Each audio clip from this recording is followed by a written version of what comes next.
Bismillaahi Raxmaani Raxiim. Maanta halkan waxaa ka hadlaya Suldaanka Guud ee Beeraha Somalilan, Suldaan Xuseen Xasan Cali Waraabe, oo ka hadlaya arrintan ayaamahanba la hadalhayay ee ku saabsan in la leeyay ribadii baa la ansixinaya. Arrintaasi wallaahi markaan maqlay aad baan uga naxay, sababtoo ah waxaynu dad islaama, dad diintooda ku adag, dad waxyaalahaas iska ilaalin jiray in badan. Markaa waxaan leeyahay xildhibaanada golaha wakiilada ee qaarkood la leeyahay waxaasay dabada ka wadaan, ilaahay ka baqda oo wax gaala dabada ka wadato gaalo faa'iido u ah oo muslimka khasaare mooye faa'iido u ahayn yeeli mayno. wax idinka soconayana maaha. Ribadana waxaa la yidhi ninka ribo ku dhaqaaqa waa nin ilaahay la dagaalamaya.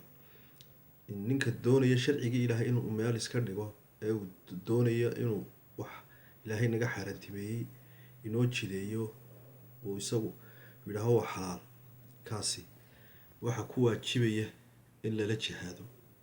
oo jihaadku marka kaliya waajibkayay in diinta laga hor yimaado, in markuu kaliya waajibkayay in marka diinta laga hor yimaado ee xukunka ama dadka taliska markaa haya ay ka hor yimaadaan ayaa waajib u noqonaya in lala jihaado oo laga hor yimaado oo lala dagaalamo. Markaa waxaan leeyahay anagoon imanka ku baaqayn in jihaad lagu qaado, haddana waxaan soo jeedinaya in dadka waxaa wada xildhibaanada ay ilaahay ka baqdaan oo waxa ay naga joojiyaan, sababtoo ah dad islaama baynay, dad diintooda ku adag baynay, dad wadamo islaama oo afkun islaam ka sheeganayo inagu aada u dhaanno ayaa jira oo waxaana ka hirgaleen. Marka kuwa inaynu eegano maaha oo la yidhaahdo gaal xumo oraya lagu raali geliyo. waanu kasoo horjeednaa arrintaasi haddaanu nahay shacabka reer Somaliland. anigoo ah Suldaankii Guudna waan kasoo horjeedaa, raalina kama yihi. dad wixii wax wal oo ay ku kacaysana waanu yeelaynaa, ilaa xitaa haddii jihaad lagu kacayso waanu yeelaynaa arrintaasi. Markaa waxaa leeyahay arrintaa ha yaraysanina, arrintaasi inaga ilaaliya.